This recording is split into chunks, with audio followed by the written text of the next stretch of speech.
अरे मजर नहीं क्या करता रे भाई अपन खंड होया जिला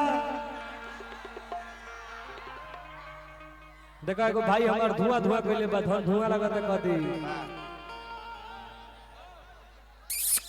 रे भाई रे थोड़ा सा समझो सो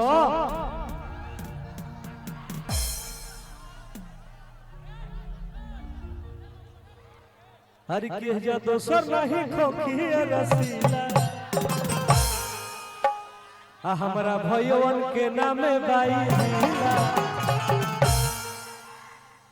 तोरे लोग के मोहब्बत हो कि आज टुनटुन जादव के हे जगह तक पहुंचा देललो हर की जिला से लेके परखंड ले यूपी बिहार झारखंड ले और की छुदी कवनो दांगा खुले आम हो जाए और की तोहरे चलते हाईवे पूरा जाम हो जाए बहुत मोहब्बत में तरीसी जी सर यही बीच में को लड़का कहता का हेलो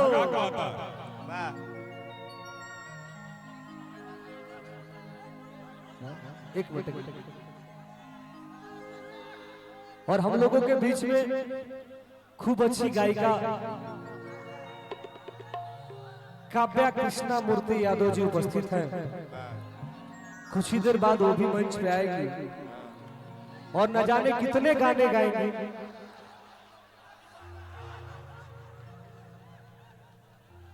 हेलो हर की पराठा जाति वीर के हटे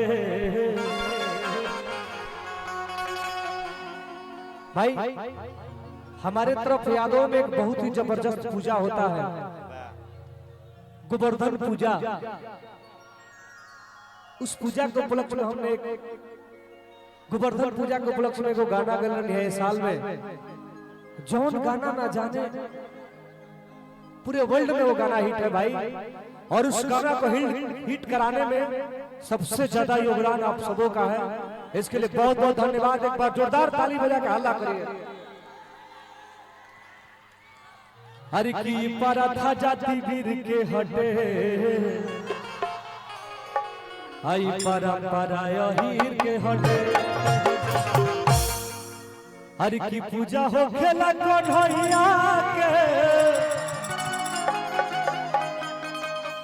हेलो शिवानी जी हम लोग चारों तरफ घूमेंगे तो अच्छा रहेगा ठीक है ना। हर की पूजा हो खेला कन्हैया के संगे गोवर्धन गैया के हर की चढ़ावा हो तो पूरी खीर के बटे हई परंपरा यही के हटे। लालू जी खाते को हम गाना गल रही अरे की जितना पलक के फारम आई आते ही करी है साइन रे। ये पंचायत के भी वर्तमान मुखिया बा हमार भाई आदरणीय लालू यादव जी। हम चाहम कि ये नौजवान भाई खाते एक बार जोरदार ताली बजाओ लो तो हर की जनता पलक के फारम आई आते ही करी है साइन रे।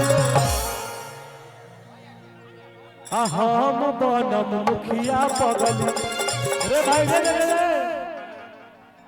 हर किते बनी है मुखिया रे। भाई गाना का जबरदस्त प्यार मिला लेकिन हम लोग 2 मिनट इधर 2 मिनट उधर चलते रहेंगे ठीक है ना। हर की जतना पलक के फारम आई सही करी है साइन रे।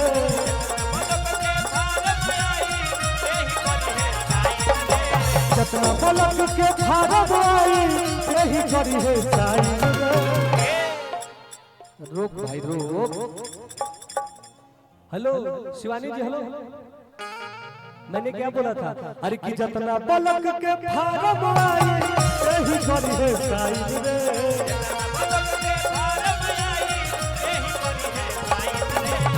जकरा बलक के फारम आई से ही करी है अरे हम बनब मुखिया पगली।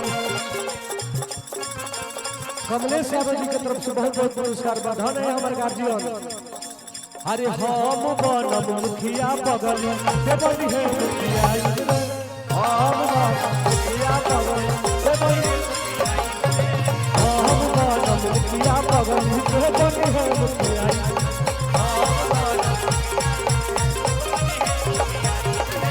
जकरा बलक के फारम आई से ही करी है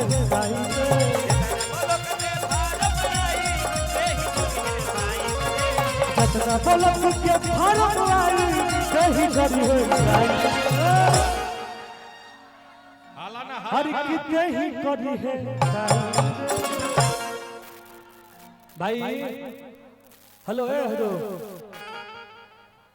देखो ये हमारा म्यूजिशियन दिखाई दे सामने थोड़ा सा। हम कब से तरह खोज पर लेके ठेकेदार साहब कहां बड़े वाह हाथ ना देर कर पुरान ठेकेदार रही हैं है। देखो हमारा ठेकेदार भाई की तरफ से लाखों लाख रुपए का पुरस्कार मिलता और यूट्यूबर भाई जितने लोग बात हो सब भैया के सब कुछ दिखावे के बाद अरे कि जितना बलक के फारम आई से ही करी है साई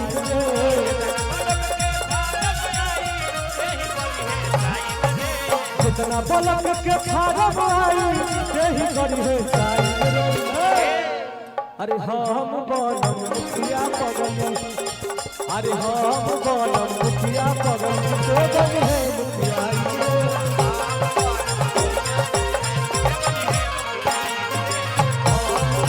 मुखिया पगली से बनी है।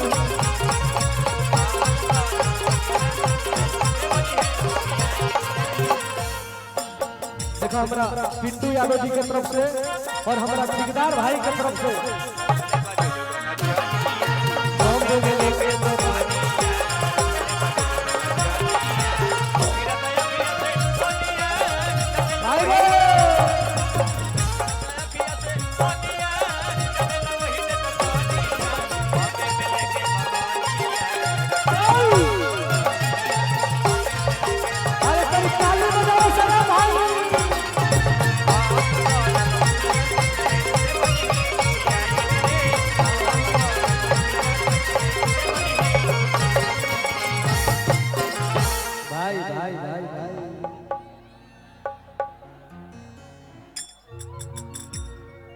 देखो तो बघवा भाई चिल्लाता ऊपर से जियो राजा पिकअप लेके आइल बे लोग बेसी ये आप कितना बढ़िया बड़ा लोग हाला मत करो।